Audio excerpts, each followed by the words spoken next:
Hello guys, welcome back again. आज हम पढ़ने वाले हैं स्पेरोमीटर की मदद से किसी भी कर्व सरफेस की कर्वेचर या फिर वक्रता त्रिज्या ज्ञात करना। ठीक है, तो यहाँ पे आपके सामने ये स्पेरोमीटर दिया हुआ है। ये आप देख सकते हो, इसकी 3 लेग्स हैं। ये आपका मेन स्क्रू है अंदर वाला, और ये आप देख सकते हो यहाँ पे आपको कुछ डिवीजन दिखाई दे रहे हैं। ये आपके पैमाना है, जैसे आप बोलते हो सर्कुलर स्केल डिवीजन। ठीक है, इसके अधिकतम डिवीजन की बात करें तो यहाँ पे आप देख सकते हो 0 से 100 तक जाता है। 10, 20, बीच वाला पोर्शन आपके 25, मिड वाला पोर्शन है ये। ठीक है, तो ये 90 और ये हो गया आपके 100। ठीक है, वापस से जाओगे तो यहाँ तक 100 हो जाएगा। ये 95 है, ये 100 है। ठीक, तो ये 100 डिवीज़न है इसमें। ठीक है, ये आपके सर्कुलर स्केल डिवीज़न है, और ये जो आप देख रहे हो ये आपके मेन स्केल डिवीज़न है। तो ये भी 10 mm का है। ठीक है, और ये किस में है? ये सारे पैमाने आपके mm में, ठीक है, मिलीमीटर में। तो ये आपके 0 पे है, और जैसे आप ऊपर की तरफ जाओगे तो या फिर नीचे की तरफ जाओगे तो ये 1 mm नीचे खिसकता जाएगा। अब इसकी मैं स्क्रू गेज वाली वीडियो में बता चुका हूँ आपको पिच क्या होती है। पिच आपकी, ये जो आप थ्रेड देख रहे हैं, उभारनुमा भाग देख रहे हैं, इन्हें थ्रेड बोलते हैं। तो इन 2 थ्रेडों के बीच की दूरी जो होती है उसे आप पिच बोलते हैं।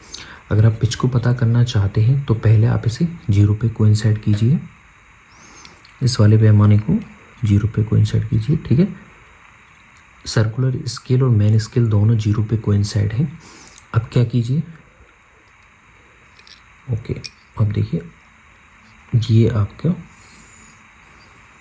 0 पे कोइंसाइड हो गया। ठीक है, अब आप इसे 5 बार घुमाइए ऊपर या नीचे। ठीक है, फिर आप देखिए कितना mm ये मेन स्केल डिवीजन आगे बढ़ता है। ठीक है, तो मैं इसे 5 बार घुमा रहा हूँ। 1 बार घुमा दिया,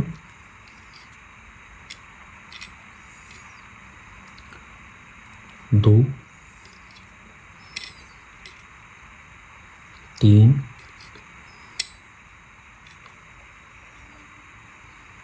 4,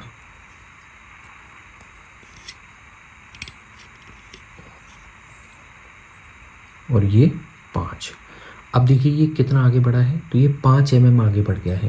यानी कि हमने 5 बार घुमाया है और ये 5 mm आगे बढ़ा है। इसका मतलब है ये 1 बार घुमाने पे 1 mm आगे बढ़ता है, यानी 1 mm डिवीजन इसमें पिच आ जाएगी इसकी। ठीक है, यानी कि इसकी लीस्ट काउंट कैसे काउंट करोगे आप? Pitch upon number of circular scale division. तो 1 mm पिच है इसकी। सर्कुलर स्केल पे डिवीजन कितने हैं? 100 तक। तो इसका आंसर आ जाएगा 0.01 mm। ठीक है, फॉर्मूला आपको कर्वेचर वक्रता त्रिज्या ज्ञात करने का फॉर्मूला है L²/6h + h/2, जहाँ पे L जो है वो एवरेज डिस्टेंस है इनके बीच की दूरी, लेग्स के बीच की दूरी, और h क्या है? ये परपेंडिकुलर डिस्टेंस है बिटवीन लेग्स और screw of spherometer when it is on curve surface. जब ये कर्व सरफेस के ऊपर होता है तब ये लेग्स के बीच की दूरी और स्क्रू ऑफ स्पेरोमीटर के बीच की परपेंडिकुलर डिस्टेंस होती है। ठीक है, अब हमने हमारे सामने सारणी लिख ली है।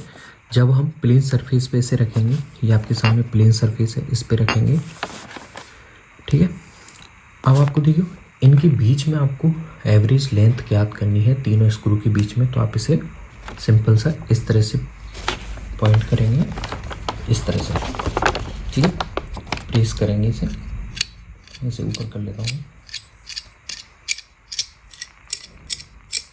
ठीक है, तो आप क्या करेंगे, इसे इस तरह से पॉइंट आउट करेंगे। अब यहाँ पे 3 पॉइंट आपको इस तरह से दिखाई दे रहे हैं। 1 पॉइंट, 2 पॉइंट, ठीक है, और 1 यहाँ पे। ठीक है, इन तीनों के बीच की दूरी आप काउंट कर लेंगे। मैंने ऑलरेडी की हुई है, और ये कितनी आ जाती है? 4 पॉइंट, ये L आ जाती है मेरे लिए 4.3 सेंटीमीटर। ठीक है, तो इस तरह से आप कहीं भी प्लेन सरफेस पे इसे कागज़ के पन्ने पे से इस तरह से सप्रेस कर सकते हैं और तीनों बिंदुओं को पैमाने से नाप सकते हैं। ठीक है, अब हम प्लेन सरफेस पे से रखते हैं और हमारा देखते हैं। देखिए प्लेन सरफेस पे रखते टाइम आपको ध्यान रखना है कि ये जो स्क्रू है ये सरफेस को बिल्कुल टच करनी चाहिए, इनके बीच में बिल्कुल भी गैप नहीं रहना चाहिए। ठीक है, अब जैसे मैंने ये रख दिए हैं, ठीक है, ओके। अब स्क्रू और सरफेस के तल के बीच में बिल्कुल भी गैप नहीं रहना चाहिए। ये जो देख रहे हो ना, इनके बीच में गैप नहीं होना चाहिए। अब देखिए मेन जो स्क्रू है इसमें गैप है, तो इसे आप फिलअप कर देंगे, इसे घुमाएंगे इस तरह से।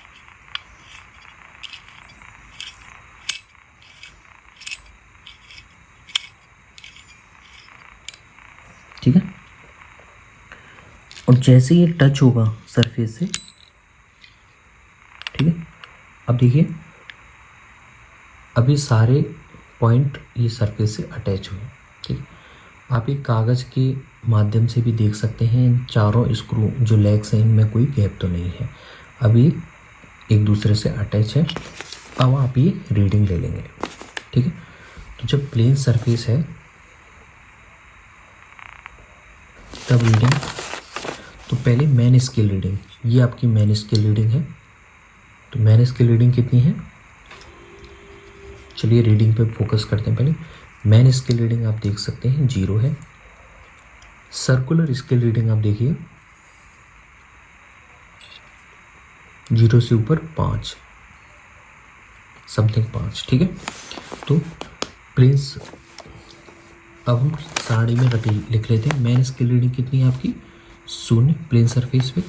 सर्कुलर स्केल डिवीजन में कितना ये डिवीजन आगे बढ़ा है 5। लीस्ट काउंटिंग कितनी है आपकी 0.01, इस तरह से आपका जाएगा 0.05 mm। ठीक है,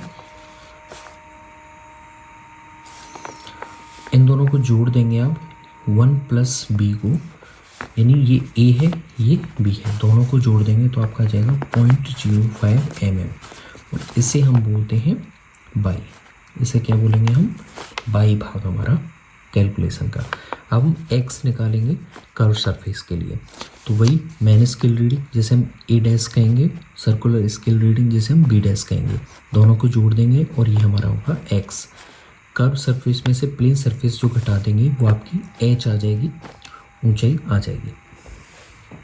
ठीक है, ओके। तो अब हम रखते हैं इसे कर्व सरफेस पे। ये आपकी कर्व सरफेस ली है मैंने। ठीक है, मेरे पास कोई लेंस या फिर दर्पण नहीं है, तो मैंने एक कर्व सरफेस ले ली है।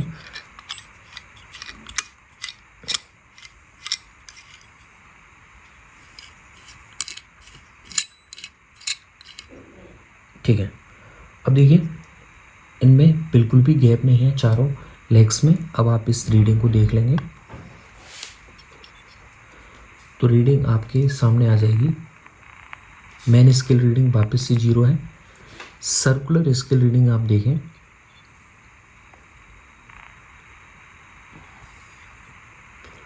सर्कुलर स्केल रीडिंग अब की बार 78 तक पहुंच गई है। ठीक है, समथिंग आप देखिए 79 बोल लीजिए, 79 हो गई है। ठीक है, तो मेन स्केल रीडिंग 0 है और सर्कुलर स्केल रीडिंग कितनी है आपकी, मेन स्केल रीडिंग 0 है, सर्कुलर स्केल रीडिंग आपकी कितनी आएगी 79, लीस्ट काउंट है 0.01, तो इस तरह से 0.79 mm आ जाएगा। ठीक है, तो इसमें से ये वाला भाग घटा देंगे तो आपको आ जाएगा 0.74 mm। ठीक है, इसे आप सेंटीमीटर में चेंज करना चाहते हैं क्योंकि लंबाई सेंटीमीटर में ली है हमने, तो ये आ जाएगा, इसमें 10 का भाग दे देंगे और ये आ जाएगा 0.074 सेंटीमीटर। यहाँ पे फॉर्मूला लिख देंगे, R = L², L 4.3 सेंटीमीटर है, इसका स्क्वायर अपॉन 6h, h कितनी है आपकी 0.074 सेंटीमीटर, 0.074 सेंटीमीटर अपॉन 2, और ये आपकी कर्वेचर आ जाएगी इस सरफेस की। ठीक है, ये जो हमने कर्व सरफेस ली है इसकी कर्वेचर आ जाएगी। तो यहाँ पे आपको ध्यान रखना है, हमने जो साड़ी बनाई है इसमें प्लेन सरफेस के लिए जो रीडिंग ली है और जो कर्व सरफेस के लिए रीडिंग ली है, तो कर्व सरफेस में से प्लेन सरफेस का जो घटा देंगे तो आपको h आ जाएगा, और फिर इस फॉर्मूला में आप पुट कर देंगे तो आपको कर्वेचर रेडियस मिल जाएगी। किसकी? कर्व सरफेस की। ठीक है, तो ये आपको ध्यान रखना है, इस तरह से रीडिंग लेनी है।